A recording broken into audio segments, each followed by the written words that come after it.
Hi guys, today I'm joined by two MikroTik legends, Normunds and Meģis, and we're starting a new format once again.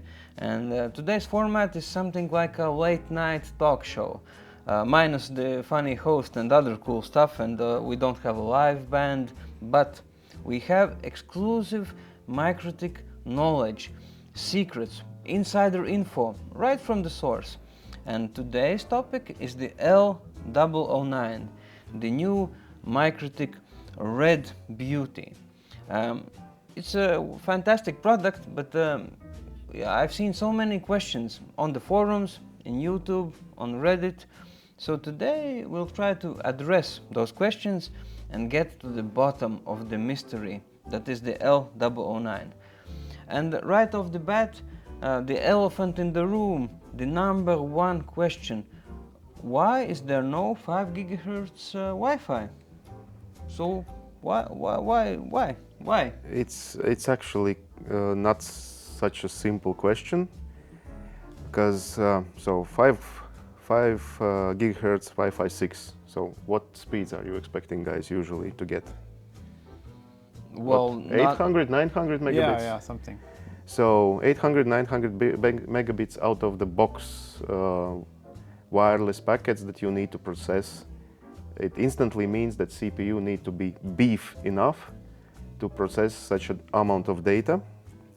And that already puts the CPU in a quite, processing power-wise, quite expensive CPU.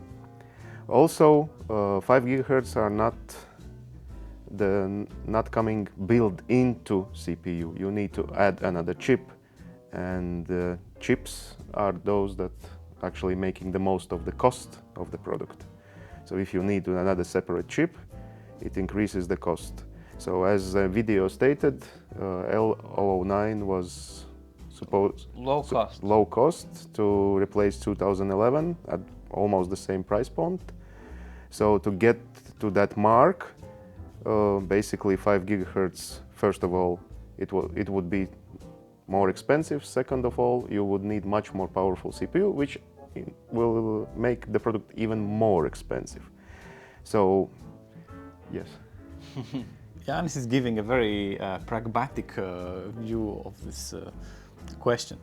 Let me give you a completely different way to look at things. Please do. So, yeah, as chips cost and very practical things, how it's all assembled, yeah, sure. But when you look at this device, what is it actually? Is it a home Wi-Fi access point? Or is it something else? I mean, it's not really a coincidence that it looks very, very similar to our 5009. So what if we look at it another way? What if we look at it as a low-cost Ethernet router with Wi-Fi optional for management, for some not as the main way of communicating with this device. For example, for home access points, normally home users use the Wi-Fi. Like 99% of the time they use the Wi-Fi, and then maybe something is connected to those ports. But if you look at this one, I think for most people it will be the other way around, because it has so many ports, and it's an Ethernet first device in my opinion, and then Wi-Fi second. So that's how I see this device. Yeah. There's also one additional point, continue to your point of view. If you take a look at HPX squared, it's a beautiful device. You can show it to your guests when they come. You are not ashamed of it. I love this one. But so is the L.009. It's gorgeous. This one you can actually put in the attic. You can put screw somewhere near the wall in the rack mount. You can put it anywhere. It's more industrial.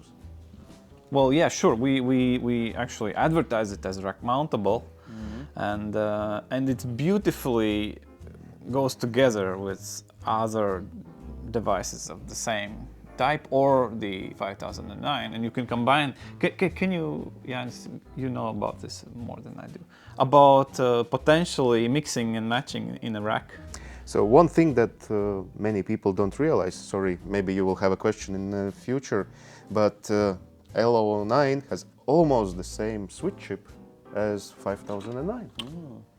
The only thing missing from L009 is access list feature in the switch chip. But the price is like 50% or something like that. Even less, if yeah. I'm not mistaken.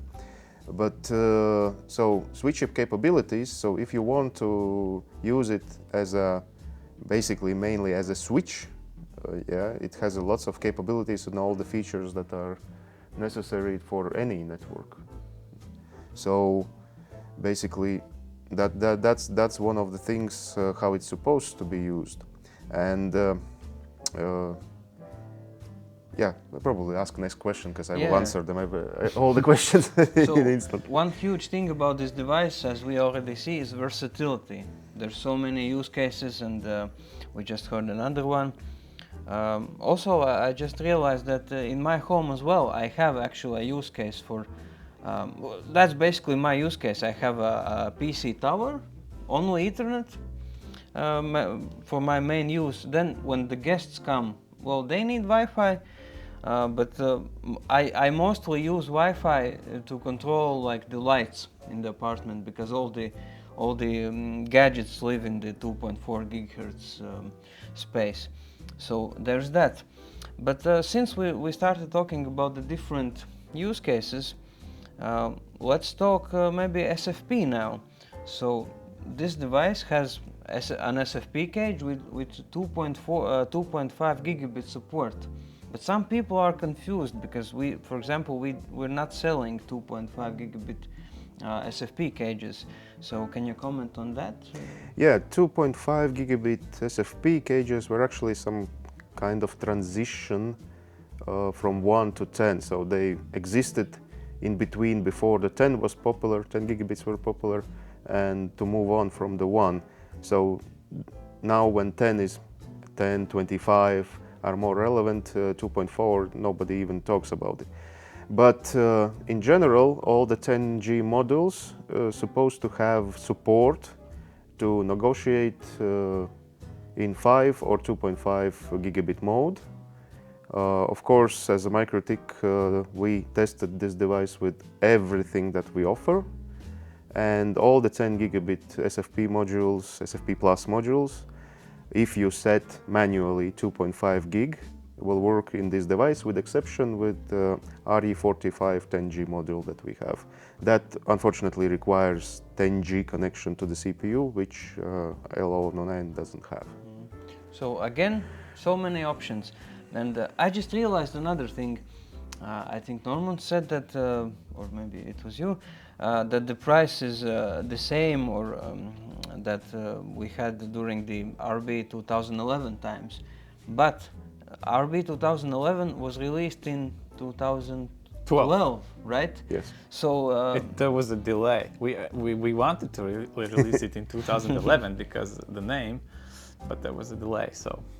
Well, my point is that the price is actually not the same, it is lower, because if the number is the same or around the same number, what you were able to buy back then for that price is not the same with inflation and everything. So in a way, I think the L009 is actually even lower cost than RB 2011, right? Well, in industry, cost per megabit per second is lower, so devices are also cost lower, so per performance. So it's only logical. And yeah, speaking about 2011, yeah, it's no secret that we advertise it partially, at least, as a drop-in replacement for 2011. And do you know why? People were asking in the forum, 2011 is such an old device, why are you even thinking about it? Yeah. What's the idea here? It's yeah, sure, it was released in 2012, but it's still one of our most popular routers, and people are buying it in very large numbers. And apparently, in some parts of the world, there is a use case for this device. And speaking about that, well, people in developed countries are usually saying, well, 2 gigahertz is so overcrowded, and whatever. But the world is different. There's many countries and many different situations. For example, if you live in a country house, there's no Wi-Fi pollution there. You will not care about interference. So it depends on the use case, where you will use it and in what situation. So if Wi-Fi is important for you, it will work very well if you're not in the city center with lots of Wi-Fi devices around you. Or maybe you see it as an Ethernet router with Wi-Fi optional. That's another way. So there's different ways to look at this device. So. I actually have one example that I just remembered where 2011s were used for years, and I'm pretty sure they're still used. You know those world biggest trucks that to move earth 80 tons, 160 tons around? Ah, the industrial things. Were they the mine stuff? Yeah, the biggest trucks in the world. Yeah. So I know that company uses 2011s as a main intelligence hub in them, and they use serial console not to log into device, but from device to log into the car management system, so serial out, not serial in. Also the same thing about Wi-Fi. It's not for the connecting to it, but to connect to manage it. So it's out of band management It's management system. port, yeah, basically. So yeah, and those And definitely there is no big Wi-Fi interference in those situations. and those industries, they don't change at all.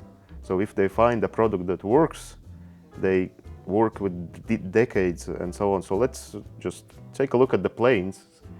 Yeah. Some planes are flying from 1970s, and it's very hard to upgrade them. Like, how many planes have you seen that still have curved screens? Even like 5 years ago, we traveled to US. I've heard also the banking industry as well is very slow to change the devices. Yeah, this would be also a perfect device for ATM or something like that. So Yeah, this is one thing that I kind of realized is a lot of people who are commenting in social media, they see MikroTik as a company that makes home Wi-Fi devices, but we actually make so much more. Our products are used in so many different areas and industries, and not all of them see the same things as the same weaknesses or something. Some of those things are not important at all, and this is just like this product. I guess it looks nice and cool, and that's why it kind of generated such a big controversy about why is this home access point not the way I expected it to be. But it's not really a home access point. It's just one of our MikroTik's special type of devices that is used in different areas, but it may not be for you. It's just as simple as that. Maybe you just need the HAP-AX, which is great for home. Yeah, but at the same time, with a price of $120 or so, it's very versatile. It's really, there's so many different types of people that can buy and use this. And also, I want to quickly comment on this whole misunderstanding, or how to put it. It is not bad that some people are very passionate or even angry that these devices are not for them. I think this passion for the next best thing is what describes the IT industry the best, and it's what keeps manufacturers like us. It's pushing us to always stay on our toes. So I think when you come here and try to judge things from the side, it might look as if some people in the comments can be too harsh. And but the thing is that we make devices for all sorts of setups, but we really appreciate the feedback from each of the user groups.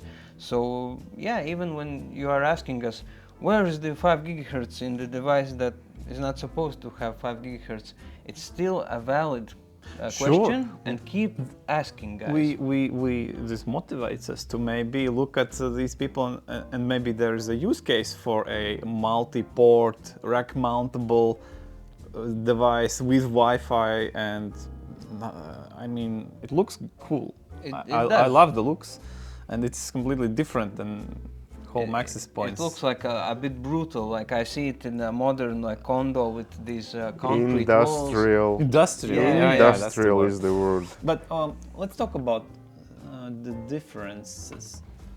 Okay, many what is people different? actually are asking, so how do I choose? Because it looks very, very similar. It's identical. Yeah, but the case is the same. It should be. The case is the same, only the console port from the outside one. It's was- also metal on the bottom as a Yes. heatsink, yeah? Yes, it is. So the case is the same, just the color is different. Yes, in case of 5009, you just need to cool the more powerful CPU. But in case of L09, you need to cool both CPU and wireless, Yeah, which is built into so CPU. PoE out, PoE in. That's awesome. I love that. I think the console port is very cool that Yeah. L99 has it. So in case of these devices, really the biggest difference is the color, just to make sure that you can take them apart. But if you want to really see the difference, you need to open up a block diagram. So in this situation, I think the video editor will put up the block diagrams. Well, what I see is that the 5009 has SFP plus. This one has SFP. But 2.5, yeah. Yes, it Then supports. slightly different voltage range for jack. Then the 5009 has no PoE in or out. But there is a that PoE one, version. But that one is a full PoE in Yeah. out version.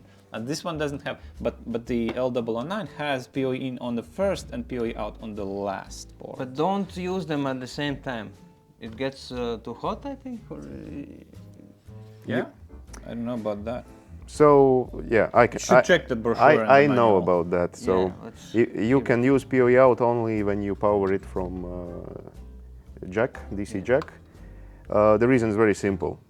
Those small Ethernet cables that you have 8 of them in each cable, they are limited in amperage. So you can you should not put more than 1 amp per wire, or it will just melt. So that's one of the reasons why we also increase the minimum voltage that you require for device. So this device doesn't have 12 volts anymore. Yeah, It this has- is one of the questions from you guys. It has 24, just to make sure that we can power the worst case scenario. When you use on this device, it can take up to 45 watts of power, if I'm not mistaken. Let me double check. Is this something that users can somehow ignore? Can you like hack it and? No, you- to make it affordable, we didn't put any like additional parts that will allow to do that. There's of course some tolerances and so on. So maybe you don't need exactly 24, Yeah. as we suggest, and it can maybe power up a little bit lower, as we usually do with all our devices. But 24 is suggested because it's the only safe one that we can assure that if you really plug everything and use that device to full its capabilities, we can ensure that it works properly. Okay, so the voltage, you get the idea. Another popular question is about the containers. Can you really run containers on this? Can you run? A lot of people are asking about Pi-hole, and some are asking about storage. Like if you want. Well, you see, container is such a catch-all phrase. It can mean so many things, and I think some people expected that, well, if we say container, it already means like a huge server running thousands of users and something like that. But there's all kinds of containers. There can be a tiny container that just runs a single program for something. So I think the same as with router OS and the features that you use there, like we have Haplite, for example. It can do these things. If you need more things, you buy a better and faster device. Same things with containers. If you need to run one simple monitoring program that displays maybe a status web page, or maybe it's a web page for a cafe or whatever, some containers are small and less resource intensive. Some containers are very big and huge and are slow. So I mean, if it doesn't work for your situation, just upgrade to a faster device. But I think I've seen a colleague with Pi-hole on this, and also a lot of people are having these solar panels now, and you run some electricity monitoring thing on the router as well. So Yeah, everything that's given to marketing to put in the materials are first double checked in the testing. yeah, So there's at least one or better two instances of that actually working, and only then we allow to put that information in marketing. So there's normally running the Pi-holes for single home use, where you, I don't know, get 100, 200 requests per hour maximum, and it's working just fine. Also, like a small office, maybe they need a small business, let's say, flower shop, whatever. They just need they don't want to have their profile only in social media. They want a simple web page with contact information. Where will you put it? Will you pay money monthly, like 10 euros for hosting? Why?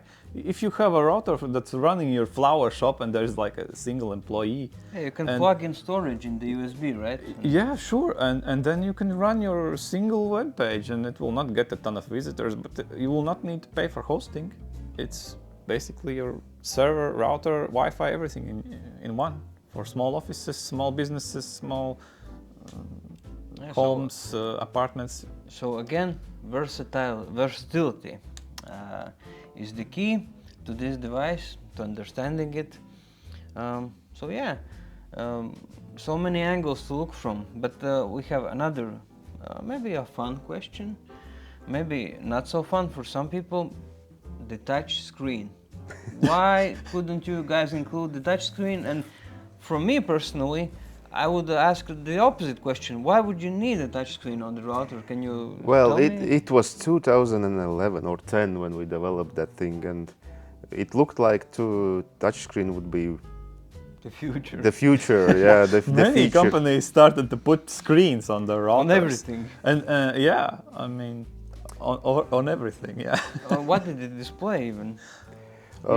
There was a Ethernet graphs, Some graphs, traffic graphs. yeah, traffic graphs, also current session, who is logged in, what is the amount of traffic that this device CPU usage and yeah, stuff. is getting through. You can also use it as a security. No, you could put up a pin Yeah. and so enter the pin to see the graphs so that nobody else can see your graphs. You could run Doom on it. I Yes, remember. please put it on the screen somewhere. We have a video where we have Doom on it, but no, people will now miss it even more now that they know what you can So do. basically, we didn't add the screen It's just, here so it's that just people wouldn't run Doom complicate on it. things. No, No, it just complicates things. It makes it harder to make, more expensive, It was on serial connection. and it If you loads get it, the CPU. yeah, if you get it jammed and pressed all the time, it always sends signals to CPU, interrupting the throughput, for example, one of the issues. We just figured that it's not so many people rely on the screen as the primary function. And also, it doesn't come together with this concept 4-in-1 mounting. Where will you put the screen for the bottom too? Yeah. So, in this concept, is simply there was no place for it. Yeah, but it was a fun detail, so we can always remember it and just smile Now you about can it. run your monitoring graphs in a container. And Do the same and Doom also. and put it on the TV and Doom as well. Yeah, why not? So, I think we're coming to a wrap here, but one last thing I want to ask you. So, many people are puzzled. How do I choose? Do I want the HAP AX cubed, or do I want this HAP, or the 5009, L009?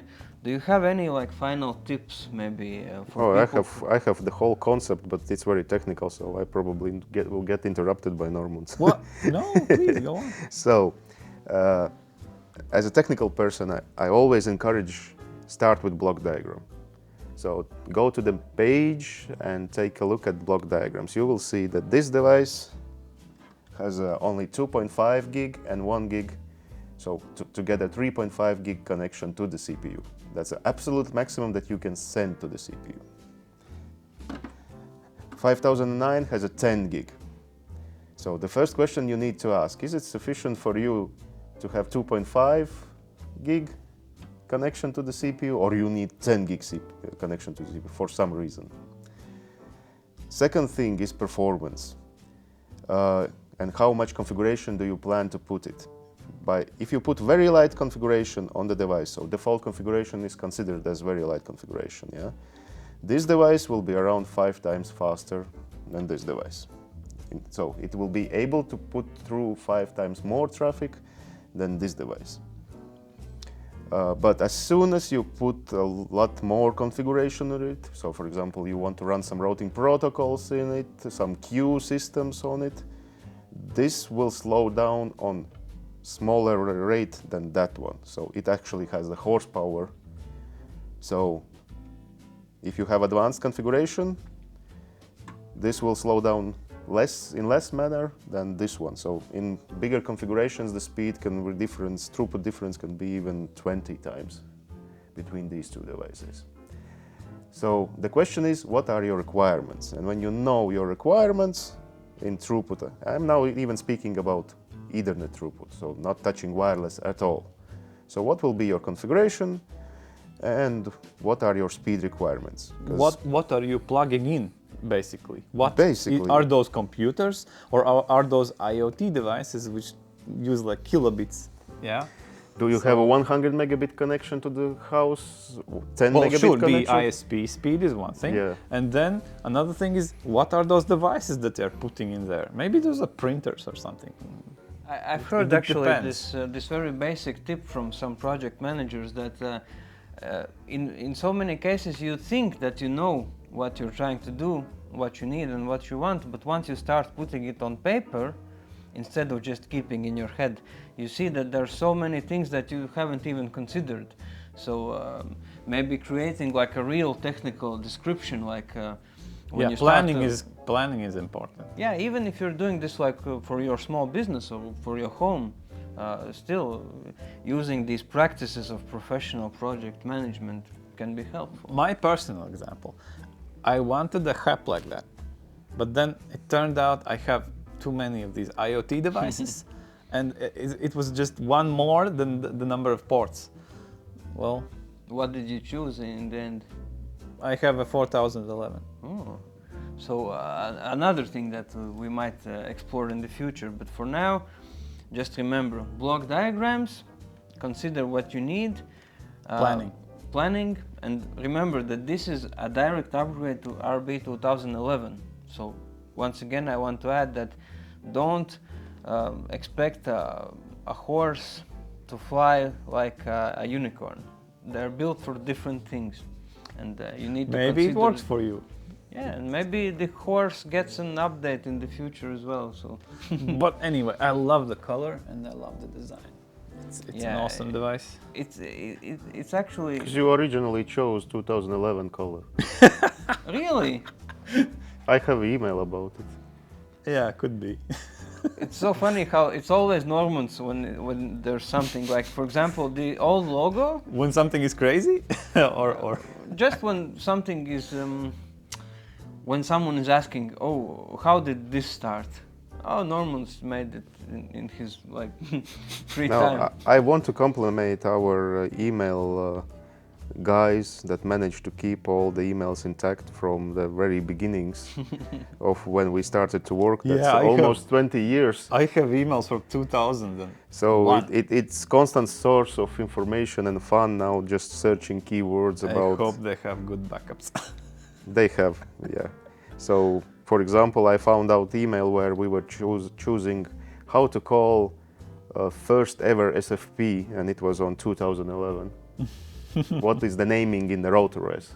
In the product name. In the router OS. In the router OS. So how to call interface, because we had either 1, 2, 3, 4, 5, and we. I think product naming is another topic for another episode. If you guys like this one, let us know who should we invite and what should we talk about.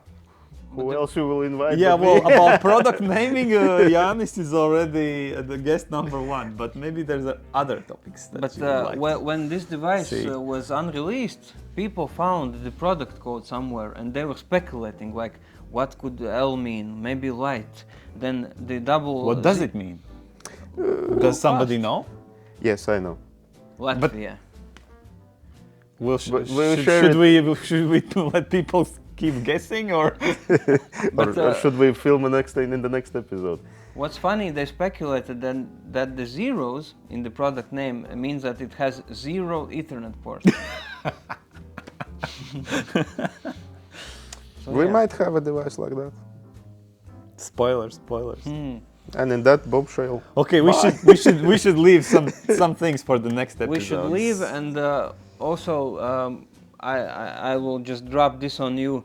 Latvia won the bronze medal in the World Hockey Championship, so we're so happy about that.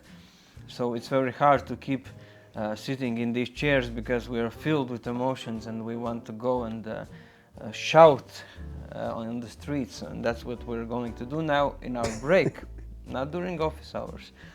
So thank you for being with us today. Thank you for all the discussions, questions, speculations on the forums. We really appreciate that, your passion. And yeah, tell us, what do you think about this format? We've been considering doing some live talk shows as well. We're a bit nervous about that because, well, we're not experienced hosts and actors and whatever. But we might. So let us know what you think, and see you in the next videos. Thank you, guys. bye.